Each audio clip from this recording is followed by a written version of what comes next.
இந்த வீடியோவில் என்ன பார்க்க போகிறோம் அப்படின்னா எப்படி நம்ம எக்ஸல் ஷீட்டை ஒரு ஒர்க் புக்கில் இருந்து இன்னொரு ஒர்க் புக்குக்கு எப்படி ட்ரான்ஸ்ஃபர் பண்ணுறது, எப்படி மூவ் பண்ணுறது அப்படிங்கிறது தான் நம்ம பார்க்க போகிறோம்.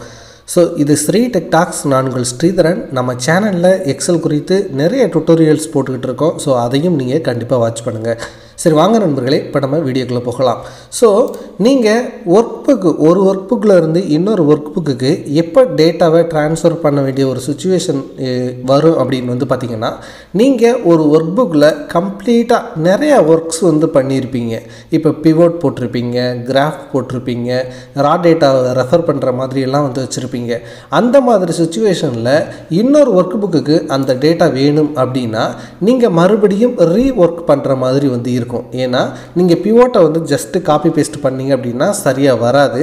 ஸோ அந்த சுச்சுவேஷனில் உங்களுக்கு இந்த ஆப்ஷன் ரொம்ப ஹெல்ப்ஃபுல்லாக இருக்கும். ஸோ இந்த சிம்பிள் ஆப்ஷனை பயன்படுத்தி நீங்கள் பிவோட் இருக்கக்கூடிய ரா டேட்டா இருக்கக்கூடிய எல்லாத்தையுமே பார்த்திங்கன்னா ஒரு இடத்துல இருந்து இன்னொரு இடத்துக்கு ஈஸியாக மூவ் பண்ண முடியும். ஸோ அது எப்படி பண்ணுறது அப்படிங்கிறத நான் உங்களுக்கு இப்போ டெமோவாக காட்டுறேன். அதோட சில வழிமுறைகளையும் உங்களுக்கு சொல்கிறேன். இப்போ பாருங்கள், புக் 2வை நம்ம புக் 1க்கு இப்போ மூவ் பண்ண போகிறோம் அப்படின்னா ஜஸ்ட்டு 2 எக்ஸல் ஷீட்டையுமே ஓப்பன் பண்ணி வச்சுக்கோங்க. ஸோ எந்த ஷீட்லேருந்து எந்த ஷீட்டுக்கு நீங்கள் கொண்டு போக போகிறீங்களோ, அதாவது எந்த ஒர்க் புக்கில் இருந்து எந்த ஒர்க் புக்குக்கு கொண்டு போக போகிறீங்களோ அந்த 2 ஒர்க் புக்கையும் நீங்கள் ஓப்பன் பண்ணி வச்சுக்கோங்க. ஓப்பன் பண்ணி வச்சுக்கிட்டு எந்த ஷீட்டெல்லாம் உங்களுக்கு மூவ் பண்ணணுமோ அந்த ஷீட் எல்லாத்தையுமே செலக்ட் பண்ணுங்கள். இப்போ ஃபார் எக்ஸாம்பிள் இந்த 2 ஷீட் இருக்குது அப்படின்னா 2 ஷீட்டையுமே செலக்ட் பண்ணிக்கோங்க. ஓகேங்களா? அதே சமயம் என்ன இதை நீங்கள் மேக் ஷூர் பண்ணணும் அப்படின்னா, ஏற்கனவே அதாவது நீங்கள் எந்த ஒர்க் புக்குக்கு மூவ் பண்ண போகிறீங்களோ அந்த ஒர்க் புக்கில் சேம் நேம் இருக்கக்கூடாது. ஸோ ஜஸ்ட்டு நம்ம இப்போ இங்கே ரீநேம் பண்ணிடலாம். ஸோ ஷீட் 1 அப்படிங்கிறது இங்கே இருக்குது. ஸோ பார்த்திங்கன்னா ஷீட் 3 அதே மாதிரி இங்கே ஷீட் 2நே இருக்கட்டும். ஸோ இப்போ ரீநேம் நம்ம பண்ணிட்டோம். இப்போது ரெண்டையுமே செலக்ட் பண்ணிவிட்டு இப்போ நம்ம என்ன பண்ண போகிறோம் அப்படின்னு பாருங்கள். ரெண்டையும் செலக்ட் பண்ணிவிட்டு ஜஸ்ட்டு மூவ் அப்படின்னு சொல்லிட்டு ஒரு மூவ் ஆர் காப்பி அப்படின்னு சொல்லிட்டு ஒரு ஆப்ஷன் இருக்குது பார்த்தீங்களா, இதை கிளிக் பண்ண போகிறோம். இதை கிளிக் பண்ணதுக்கப்புறமா உங்களுக்கு டு புக் அப்படின்னு சொல்லிட்டு ஒரு ஆப்ஷன் இருக்கும்.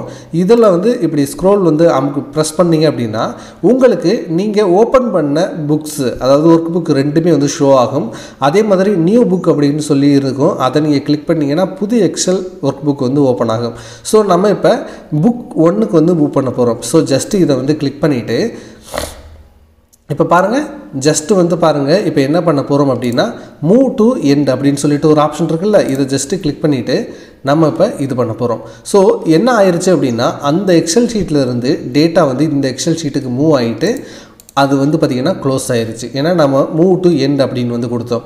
சப்போஸ் இல்லைன்னா கிரியேட் ஆர் காப்பின்னு சொல்லிட்டு ஒரு கீழே ஒரு ஆப்ஷன் இருந்துச்சுல, அதை கூட நீங்கள் கிளிக் பண்ணலாம்.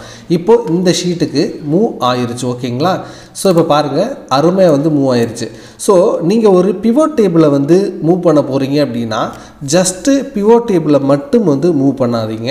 அதோடு சேர்த்து நீங்கள் என்ன பண்ணணும் அப்படின்னா அதற்கான ரா டேட்டா ரெஃபரன்சஸ் இருக்கும் பார்த்தீங்களா, சோர்ஸ் ஃபைல்ஸ் இருக்கும்ல, அந்த ஷீட்டையும் செலக்ட் பண்ணி தான் நீங்கள் ஒரு எக்ஸல் ஒர்க் புக்கில் இருந்து கம்ப்ளீட்டாக இன்னொரு எக்ஸல் ஒர்க் புக்குக்கு மூவ் பண்ணணும். ஏன்னா அப்போ தான் பிவோட்டை ரெஃப்ரெஷ் பண்ணிங்கன்னா எந்த ஒரு ப்ராப்ளமும் வராது. ஸோ இந்த டுட்டோரியல் உங்களுக்கு கண்டிப்பாக பல சுச்சுவேஷன்ஸில் ஹெல்ப்ஃபுல்லாக இருக்கும். ஸோ இதை ட்ரை பண்ணி பாருங்கள். இதில் ஏதாவது ஒரு இஷ்யூ ப்ராப்ளம் வந்துச்சு அப்படின்னா அதை கமெண்ட் செக்ஷனில் போடுங்க. நானும் அதை ஃபர்தராக ரிவ்யூ பண்ணி நானும் என்னுடைய நாலேஜை வளர்த்துக்கிறேன். தேங்க்ஸ் ஃபார் வாட்சிங். இது ஸ்ரீ டெக் டாக்ஸ். நான் உங்கள் ஸ்ரீதரன். வணக்கம்.